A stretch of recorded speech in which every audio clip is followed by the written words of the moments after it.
Et salut les potes, c'est Jigfio, j'espère que vous allez bien. Aujourd'hui on se retrouve pour une vidéo sur la RTX 3090, et oui, je vous l'avais promis, sur le modèle Inno 3D Heatshield 4X, donc un modèle qui est pourvu de 4 ventilateurs, et ouais, rien que ça. Mais enfin, allez, trêve de bavardage, lancement.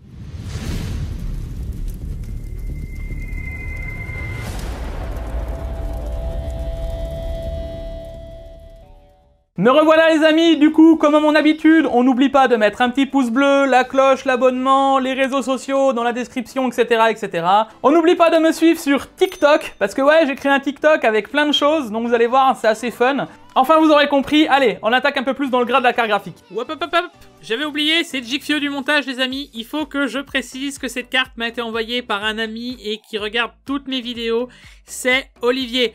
Donc merci Olivier, ça fait 3 mois que je te squatte ta 3090 et du coup les amis mettez le hashtag merci Olivier dans les commentaires. Allez à plus. Du coup, cette carte graphique, les amis, est constituée de 4 ventilateurs. Pas 3, pas 2, mais bien 4. Et c'est ça qui est assez impressionnant, c'est qu'ils ont pensé à un refroidissement sur le côté au niveau de cette carte graphique. Pour le coup, l'utilité de ce refroidissement, pour moi, est très discutable, puisque au final, ça fait plus vibrer la carte graphique, vu que c'est tout à fait à l'extrémité de celle-ci.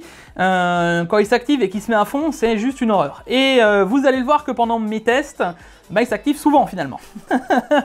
Donc voilà. Donc au niveau de cette carte graphique, on est sur des dimensions quand même assez énormes. Bon, en même temps c'est une 3090 et à peu près toutes les RTX 3000 ont des grandes tailles. Mais là on est quand même sur 3 slots d'épaisseur, donc c'est quand même assez violent, hein, faut quand même s'en rendre compte. Le RAD est assez impressionnant. Du coup on se retrouve sur 302 mm de longueur avec 140 mm de large sur 60 mm d'épaisseur, donc ça confirme bien le 3 slots. La carte est pourvue de 4 sorties, 3 DisplayPort classiques en 1.4 avec un HDMI en 2.1, donc bon c'est la norme des RTX 3000, ça ne change pas. Au niveau du PCB, un peu comme la 3090 Founder, le PCB est coupé et ce qui permet un meilleur airflow au niveau des ventilateurs. Bon, en soi, comme je vous le disais, au niveau des températures, ça se ressent pas vraiment, parce que j'ai vu la carte tourner en stress test à plus de 85 degrés. Et ça, ben, c'est pas normal. Et que ce soit à fond, pas à fond, avec une courbe ou pas, enfin, il y avait presque zéro différence. En fait, la carte graphique se bridait d'elle-même avec la température. Du coup, cette carte graphique, j'ai démonté directement en stream et ben, on a été assez étonnés de voir la tête de la pâte thermique. Tout simplement parce que la pâte thermique était complètement sèche à l'intérieur de celle-ci. Du coup, bon, on l'a remplacée. J'ai eu un petit gain quand même au niveau des températures, mais c'est pas folichon. Je me retrouve à 78 degrés, donc ça reste quand même une carte qui est quand même très chaude en général. D'ailleurs, au niveau de ce démontage, on en reparlera juste après parce qu'il y a pas mal de choses à débunker et je trouve ça un peu moyen pour une carte graphique aussi chère. Pour en revenir aux features, au niveau de cette carte graphique, elle est équipée donc d'un 2x8 pins et d'un BIOS de 370 watts. Et d'ailleurs, je me suis un petit peu renseigné au niveau des cartes graphiques en RTX 3090 parce que j'avais des scores qui étaient un peu plus bas que d'autres personnes sur le Discord. Et en fait, les autres personnes sur le Discord ont des cartes graphiques avec un meilleur BIOS. Donc je vous avais déjà fait une petite vidéo sur comment choisir sa carte graphique, mais au final, cette 3090 sera plus représentative de toute la gamme des RTX 3090 qu'une Supreme X ou une Strix ou une FTW3. Parce que pour le coup, ces cartes graphiques ont un BIOS bien plus permissif que celle-ci, avec des BIOS allant de 430, 440 watts jusqu'à 500 watts pour la FTW3. Et du coup, ben, on a des tensions qui sont beaucoup plus stables. Vous allez le voir après pendant les tests. Ma tension chutait d'elle-même en fait à 0,8, 0,9 à la place de tenir proche des 1,1. Et ça, ben, ça pose réellement problème. En fait, la carte atteint son power limit tout le temps et finalement se bride d'elle-même. Alors, on a quand même des performances au-dessus d'une 3080.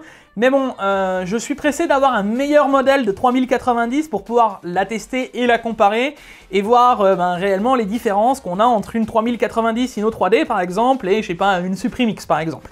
Mais enfin bon, clairement, ça pose réellement problème. D'ailleurs, dites-moi dans les commentaires si ça vous intéresserait qu'on la passe sous Waterblock et que je flash le BIOS. Donc on pourrait faire une double vidéo, donc comment passer sa carte graphique sous Waterblock et flasher son BIOS, et voir peut-être si on aurait de meilleures performances à la fin avec ben, plus de watts et un meilleur BIOS tout simplement. D'ailleurs, pourquoi je vous parle ben, de la passer sous Waterblock? Vous l'aurez compris que si on monte déjà 78 degrés avec 370 watts, ça va vite poser problème si on met 450 watts dans la carte graphique. Elle va encore chauffer plus et ça va devenir très vite limitant. Pour le coup, vous allez vous dire, mais ouais, mais attends Jigfeo, pourquoi tu nous parles de ça? Mais les autres 3090 aussi se retrouvent dans des BIOS approchant en fait de ces watts, tout simplement. Même une Trio X, et pourtant j'ai été assez étonné parce que la Trio X est pourvue de 3 x 8 pins. Et malgré tout, elle est à 375 watts. Donc ça prouve bien la limite en fait du refroidissement sous air de ces cartes et qu'il faut presque toutes les passer sous eau pour avoir des bonnes performances, en tout cas au niveau du refroidissement et voire pour un autre BIOS. Bon, un peu comme toutes les cartes, la carte est équipée du fanless, donc les ventilateurs ne se lanceront pas au-dessus de 60 degrés. Bon, vous l'aurez compris, ça se lance tout le temps en gros, et je vous conseille fortement de faire une courbe perso, parce que sinon la carte va vraiment chauffer très très vite à plus de 80 degrés, et c'est vraiment problématique. D'ailleurs, le 4e petit ventilateur est quand même assez audible, quand il se lance, il fait quand même pas mal de bruit. Ça siffle et c'est assez dérangeant. De plus, j'ai remarqué que le ventilateur du milieu était un peu désaxé, on voit qu'il vibre et qu'il bouge en fonction. Donc là, je vous passe actuellement l'extrait. Ça, c'est problématique parce que dans un boîtier, ça fait vibrer et ça fait un son assez dérangeant, c'est un bruit de vibration, un bruit de roulement, enfin vous avez compris, c'est assez dérangeant et encore une fois, sur un modèle de ce type, c'est vraiment dommage. D'un point de vue extérieur, la carte est assez bien réussie, que ce soit au niveau du RGB, et là, Inno 3D, il régale, il n'y a pas de problème. Le RGB est plutôt assez tape à l'œil, donc si on veut une carte graphique qui en jette niveau couleur, là-dessus, pas de problème. La carte dispose de plusieurs modes de RGB une fois qu'on installe le logiciel d'Inno 3D, qui permet aussi d'ailleurs de gérer sa courbe de ventilation et de faire de l'overclocking. Mais par contre, une fois qu'on a la carte en main, là, ça passe un peu d'un côté cheap finalement, parce que tout le côté du radiateur, là où il y a les ventilateurs, c'est entièrement du plastique. Alors, ils ont mis 500 000 vis, on se pose des questions finalement, pourquoi? Bon, c'est plus une histoire de se donner un style, je pense. D'un autre côté, au niveau de la backplate, c'est du full métal, donc je pourrais pas vous dire si c'est de l'aluminium ou du cuivre. C'est impossible à voir, elle est complètement anodisée noire. Donc bon, en tout cas, elle sert au refroidissement de la carte et c'est pas trop avec les températures qu'on chope finalement. Par contre, une fois que je suis passé au démontage de cette carte graphique, ce fut un peu la débâcle. Il faut pas se mentir. Même en stream, je pense que les gens étaient un peu choqués. On s'est retrouvé avec des pattes thermiques complètement mal découpées, on voit que ça déborde partout, on voit qu'au niveau des refroidissements des bobines ou des VRM, ils n'ont pas mis des pattes thermiques, ils les ont pas coupées, enfin ça déborde. Franchement, pour une carte à ce prix-là, c'est aberrant. Sinon, au niveau des alimentations de cette carte graphique, on se retrouve sur 17 VRM. On notera quand même qu'ils ont mis 2 plaques de refroidissement au niveau des VRM et qui sont refroidies par des caloducs. La carte dispose de 16 caloducs et malgré tout ça, elle chauffe quand même. Le rad est en grande partie en aluminium et les caloducs sont en cuivre. Donc bon, on voit quand même que ça suffit pas au refroidissement de cette carte et qu'une 3090, ça chauffe en soi. Du coup, la 3090 a été testée sur la même plateforme que d'habitude, sur mon i9 10900K, sur ma Maximus Apex 12, avec 32 Go de RAM, cloqué en 3600, c'est 16, donc comme d'habitude quoi, afin finalement de pouvoir comparer, bien entendu, toutes les cartes graphiques. Du coup les potes, maintenant on va s'attaquer à la partie qui vous intéresse le plus, et là, vous allez voir que j'ai changé pas mal de choses. Donc on va s'attaquer maintenant à des benches en 1080p, 1440p et 2160p, le tout séparé parce que je commence à avoir trop de cartes graphiques dans le listing. Et là vous allez vraiment pouvoir voir comment la 3090 se place en fonction de toutes les définitions. Donc je vous préviens, on va avoir en totalité 85 graphiques. Donc enfin, trêve de bavardage, allez, lancement.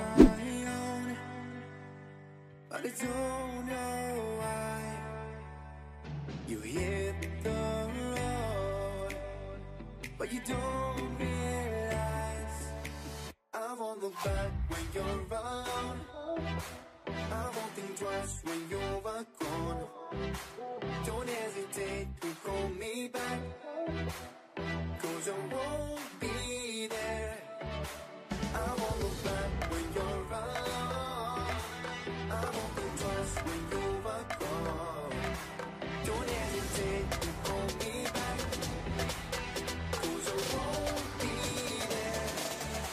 I won't look back.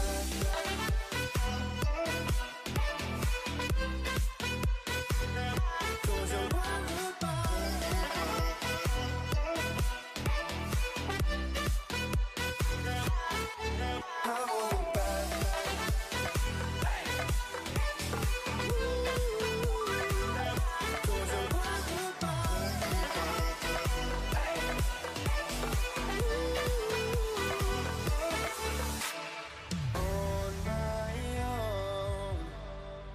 don't know why. She told me it's not your fault, but you don't realize that I never wonder what's the truth in your eyes. There's a light that makes me blush. I won't look back when you're around. I won't think twice when you're gone. Don't hesitate to call me back, 'cause I won't be there. I won't look back when you're around. I won't think twice when you're gone. Don't hesitate to call me back, 'cause I won't be there. I won't look back.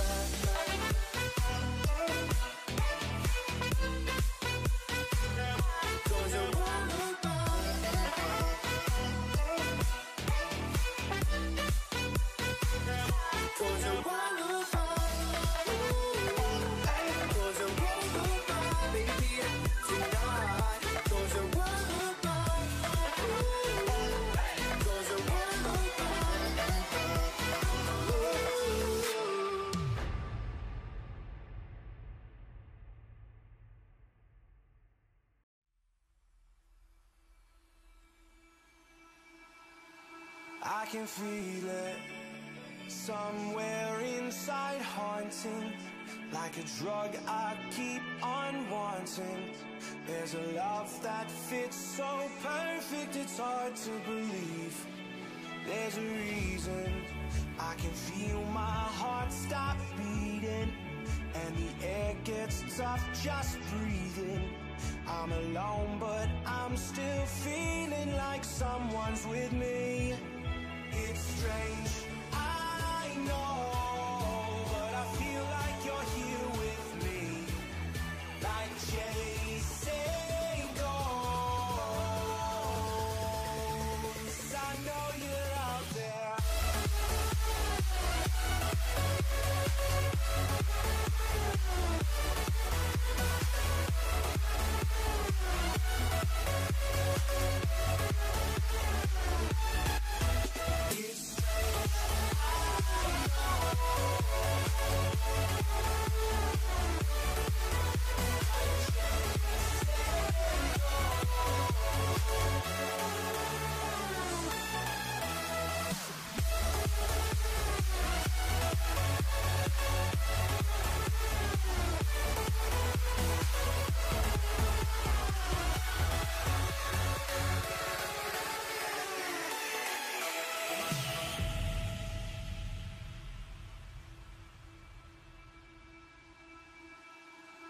Time is unfair, 'cause I know you're out there somewhere, patient, waiting unaware, feeling like your grip might slip too soon.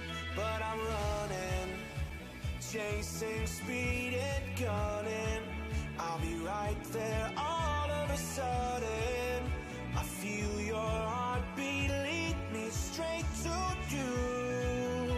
It's strange, I know, but I feel like you're here with me. It's like chasing ghosts. I know you're out there.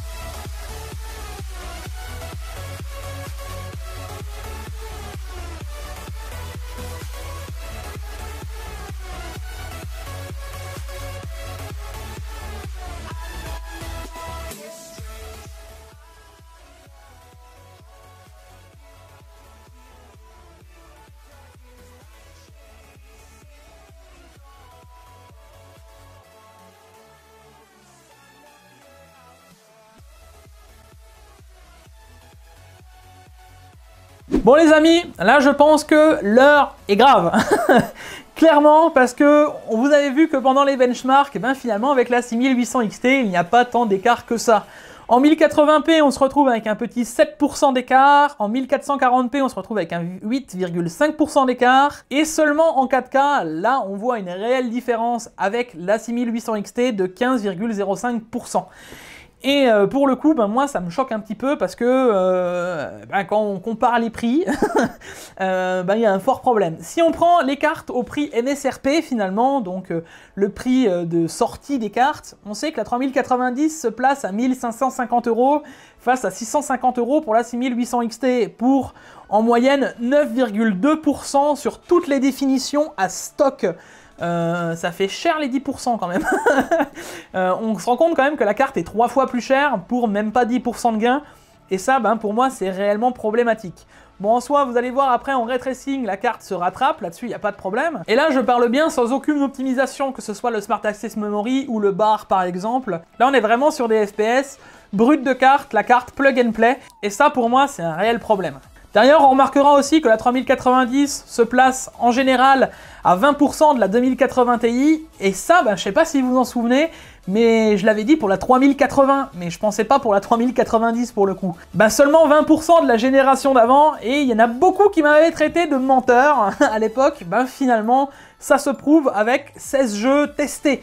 Bon, au final, je trouve ça un peu dommage, même si en 4K, elle lui met littéralement un bouchon, parce qu'il n'y a pas d'autre mot, elle est réellement beaucoup plus performante que la 2080 Ti. Au final, pour ceux qui jouent en 1080p ou en 1440p, l'intérêt de changer votre 2080 Ti est réellement minime, surtout au vu des prix actuels de ces cartes graphiques. Bon allez les potes, maintenant, trêve de bavardage, et on va passer à l'overclocking de cette carte graphique. Let's go!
Du coup, overclocké les gars, j'ai presque envie de vous regarder droit dans les yeux et vous dire, nous sommes en guerre. Parce que là, franchement, on est à 4,5% en 1080p de la 6800 XT, et enfin 4,5%, ça se rapproche énormément. Ensuite, on est à 2,8% en 1440p, et là, c'est même plus 3% pour presque 3 fois le prix, enfin là, c'est juste aberrant. Et en 4K, ben, la 6800 XT reprend du poil de la bête et se retrouve à 7,5% de la 3090. Donc finalement, même en 4K, ben, la 3090 est pas forcément beaucoup plus perf que les nouvelles 6000. Et ça, ben, c'est un réel problème. Bon, après, en benchmark synthétique, on n'a pas vu de grosses différences. Et encore une fois, comme je vous le disais au début de cette vidéo, cette carte graphique est vite limitée en overclocking. Pour le coup, j'ai vu des Suprimix faire le même score que moi à stock, alors que moi, je suis overclocké. Donc, on voit réellement que le BIOS a une réelle limite au niveau de cette carte graphique. Et j'espère pouvoir tester une carte graphique beaucoup plus grosse dans peu de temps, afin de pouvoir comparer et voir si en overclocking on peut pousser un peu plus loin et mettre quelques FPS encore d'écart avec cette Inno 3D. Mais finalement, cette Inno 3D représente bien toutes les autres gammes des 3090. Quand je dis autre gamme, c'est l'entrée et le mid-gamme. Donc hormis les gros modèles, il y a de fortes chances que vous vous rapprochiez de ces performances-là. Et ça, c'est vraiment dommage de voir aussi peu de performance entre une 6800 XT et une 3090. Donc pour en revenir d'un point de vue général, en overclocking, la 3090 a seulement 4,5% d'avance face à la 6800 XT. Et ça, c'est vraiment dommage. Et d'ailleurs, on va vite fait faire aussi le comparatif avec la 2080 Ti. La 3090 a 25% d'avance. Donc là, on voit quand même qu'elle creuse un peu plus l'écart avec la 2080 Ti.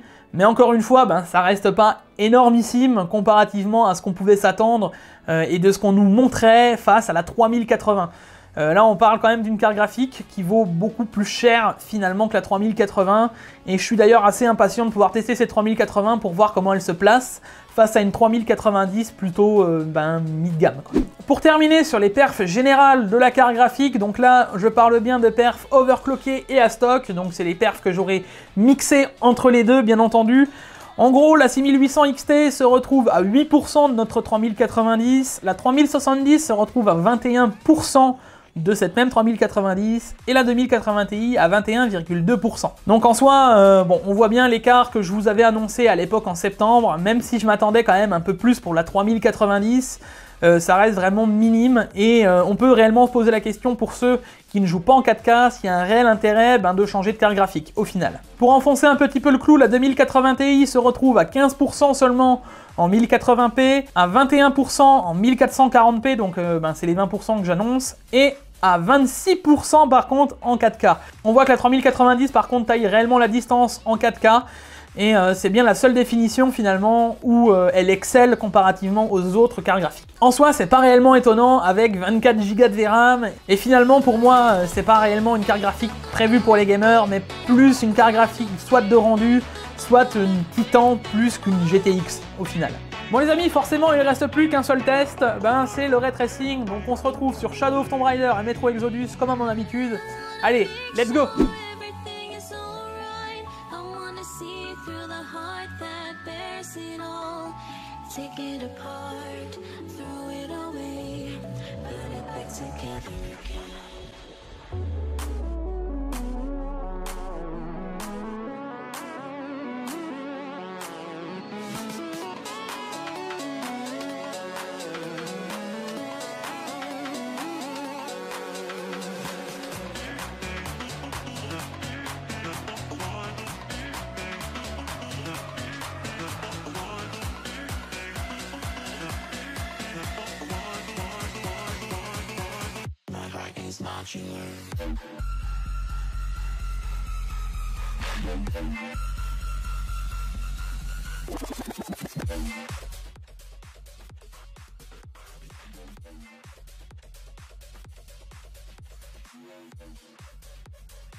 Bon là, sans attente, en ray tracing par contre la 3090 met à genoux tout le monde et met tout le monde d'accord avec presque 20 FPS de plus que la 3070 et la 2080 Ti, enfin c'est juste insane.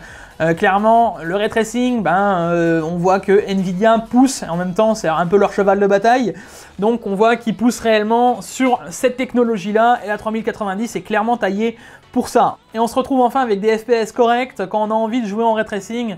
J'ai envie de dire qu'il était presque temps, mais enfin bon, débourser autant pour avoir une paire de FPS finalement quand même aussi grande, ça reste quand même minime, et je trouve ça quand même un peu dommage.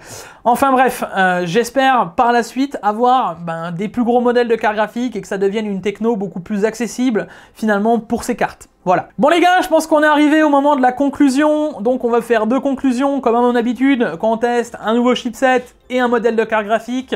Donc au niveau de ce modèle de carte graphique, pour moi, je vais lui décerner le Jig de bronze, parce que franchement, elle est jolie, elle reste quand même accessible finalement au plus grand nombre, puisqu'elle se retrouve à des prix un peu plus bas que ses congénères finalement. On la retrouve en moyenne entre 2000 et 2200 €, donc ça reste quand même une carte maintenant qui est accessible, et là je parle bien en accessible, attention, 2200 €, c'est pas pour tout le monde, mais pour ceux qui voudraient une 3090, ça reste quand même un modèle qui est ok, mais il faudra sûrement passer finalement par un repast pour avoir de réelles performances, et encore, on voyait qu'en overclocking finalement on était très vite limité par son BIOS de 370 watts. Bon, c'est un peu dommage. Malgré tout, elle a quand même un look assez racé et assez sympa avec son RGB, donc je pense que la note de bronze est méritée. Et là par contre, on va parler des choses qui fâchent, parce que la 3090, donc le chipset, pour moi, ne mérite même pas de médaille ou quoi que ce soit, parce que c'est beaucoup trop cher et c'est pas du tout prévu finalement pour des gamers. Donc ça prouve bien que cette carte graphique est bien prévue pour du rendu. J'ai vu des benchmarks parce que j'en ai pas encore fait. D'ailleurs, dites-moi-le dans les commentaires si ça intéresserait, qu'il y a des pros, etc. Si vous voudrez que je fasse des tests de rendu finalement avec cette carte graphique pour voir, avec toutes les cartes graphiques, pour avoir une idée des rendus. Mais en soi, c'est clairement pas une carte qui est prévue pour les gamers, que ce soit au niveau de sa grille tarifaire ou au niveau des performances qu'on a en plus, face même à une 6800 XT, je trouve ça vraiment dommage. Donc pour rappel, on a seulement 8% en général avec une 6800 XT, donc juste pour le placer, ça fait 150 € du pourcent. Je ne sais pas si vous vous rendez compte, mais c'est juste impressionnant de se dire que pour 1% de gain, on a littéralement 150 € de différence. Enfin, c'est juste insane.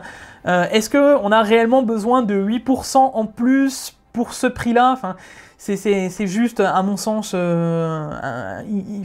abusé. Et encore, là, on parle pas actuellement de l'inflation et des prix actuels, parce que on serait à bien plus que 150 € du pourcent, et ça, je trouve ça réellement dommage. Et enfin, pour conclure, face aux perfs de l'ancienne meilleure carte graphique de chez Nvidia, donc la 2080 Ti, on a seulement 15% en 1080p, 21% en 1440p, et réellement 26% en 4K, donc on peut réellement dire que c'est une carte qui est taillée pour la 4K ou la 2160p si vous préférez. Et clairement, ça ne justifie pas pour moi le changement de GPU, à moins que vous ayez réellement besoin de jouer en 4K et d'avoir un réel gain au niveau de vos FPS. Je pense qu'en 1080p ou en 1440p, au final, la 2080 Ti fera encore l'affaire très longtemps, et avec ses 12 Go de VRAM qu'elle n'a pas besoin de plus et qu'on n'a pas besoin de la changer tout simplement. Bon voilà les potes, je pense qu'on a fait le tour. Au niveau de cette 3090, vous avez enfin mon avis là-dessus, et clairement, il n'était pas excellent. J'attends de pouvoir tester la 3080 qui se retrouve quand même à des prix un peu plus honnêtes, surtout si on la retrouve au prix MSRP de 720 €. On va voir un peu ce que nous réserve cette carte graphique au niveau de ses performances. Malgré tout les amis, restez connectés parce que la 3090, je vais vous faire un test en 8K face à la 4K. Parce que bien entendu, la 3090, on nous l'a vendue comme une carte étant une référence pour la 8K 60 FPS. Moi je demande à voir. Clairement, je vous en dis pas plus parce que sinon, je vous tease trop. Alors on se retrouve pour une prochaine vidéo. On n'oublie pas de s'abonner, de lâcher un pouce bleu si cette vidéo t'a plu, bien entendu. De t'abonner à mes autres réseaux sociaux si mon contenu te plaît, et si t'as envie de me suivre pour d'autres délires, parce que sur les réseaux sociaux, on se marre bien quand même, faut l'avouer. Enfin voilà, c'était Jig, à la prochaine, ciao ciao!